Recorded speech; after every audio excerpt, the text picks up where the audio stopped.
बड़ी जानकारी, आजम खान के पत्र को सपा के प्रवक्ता ने फर्जी बता दिया है।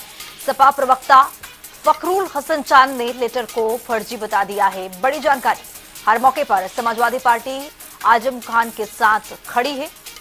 ऐसे पत्र अलग अलग समय पर जारी होते रहते हैं। आजम और अखिलेश के रिश्ते कमजोर नहीं है, ये कहा गया है प्रवक्ता की ओर से, सपा के प्रवक्ता की ओर से। देखिए, माननीय आजम साहब, उनके परिवार के साथ जिस तरह से जुल्म और ज़्यादती उत्तर प्रदेश की सरकार ने की, समाजवादी पार्टी ने हमेशा उसका विरोध किया है, कानूनी लड़ाई को लड़ने का काम किया है। और आदरणीय अखिलेश यादव जी और आजम साहब के परिवार के बीच में रिश्ते वो गहरे हैं। ये जो पत्र है, ये पत्र, इस तरीके के पत्र समय समय पे आते रहते हैं जो कि पूरी तरह से फर्जी हैं, बेबुनियाद हैं। ऐसे पत्र लोकसभा चुनाव के समय भी आए थे और बाद में उनको नकारने का काम हुआ था। और समाजवादी पार्टी आजम साहब के परिवार के बीच में इतनी दूरी नहीं है कि माननीय आजम साहब को किसी जिला अध्यक्ष को या उनके पुत्र को पत्र देना पड़े। अपनी बात कहने के लिए उनके परिवार से बात होती है। इसलिए इस तरीके के पत्र समाजवादी पार्टी को बदनाम करने के लिए समय पे आ रहे हैं। समाजवादी पार्टी ऐसे लोगों पे, ऐसे संगठन के भी लोग अगर उनमें इन्वॉल्व होंगे तो उन पे भी जल्दी बहुत भविष्य में कार्रवाई करेगी। देखिए, भारतीय जनता पार्टी के खुद बड़े नेता इस बात को स्वीकार कर चुके हैं, थाने से लेकर तहसील तक भ्रष्टाचार है। भाजपा के बहुत से जो गठबंधन के नेता हैं वो सड़क पे जाके पैर से सड़क को खोद चुके हैं।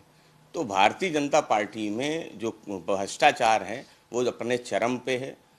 बिना पैसे के, बिना घूस के कोई काम होता नहीं है। केवल दिखावे के लिए बड़ी बड़ी बातें की जाती, जीरो टॉलरेंस की बात की जाती, ईमानदारी की बात की जाती। एक व्यक्ति ने अपनी जान दे दी केवल भ्रष्टाचार के कारण। ये बहुत गंभीर विषय है, लेकिन भारतीय जनता पार्टी की सरकार में ये कोई पहला घटना नहीं है। लगातार घटनाएं हो रही हैं, लगातार अन्याय हो रहा है। समाजवादी पार्टी समझती, जनता ने लोकसभा चुनाव में जवाब दिया है, 2027 में भी भ्रष्टाचारी सरकार को हटाने के लिए जनता वोट डालेगी। देखिए, ओम प्रकाश राजभर जी मदरसों के सम्मेलन में जा रहे हैं तो मदरसा शिक्षकों की बहुत समय से सैलरी नहीं मिल रही है, उस सैलरी को भी देने का ऐलान करें।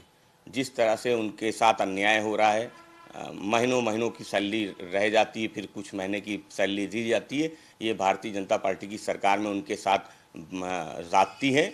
ओम प्रकाश राजभर जी उस सम्मेलन में जा रहे हैं तो कम से कम न्याय करना चाहिए।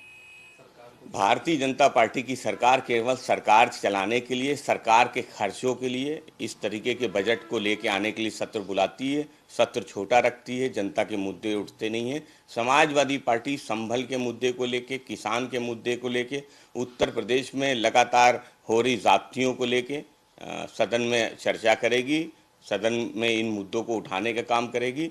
देखते हैं कि भारतीय जनता पार्टी कितने दिन सदन को चलाती है, क्योंकि भारतीय जनता पार्टी की मंशा केवल अनुपूरक बजट को पास कराने की रहती है, अपने कामों के लिए बिल को पास कराने के लिए रहती है। भारतीय जनता पार्टी की सरकार सदन को चलाने में गंभीर नजर नहीं आती।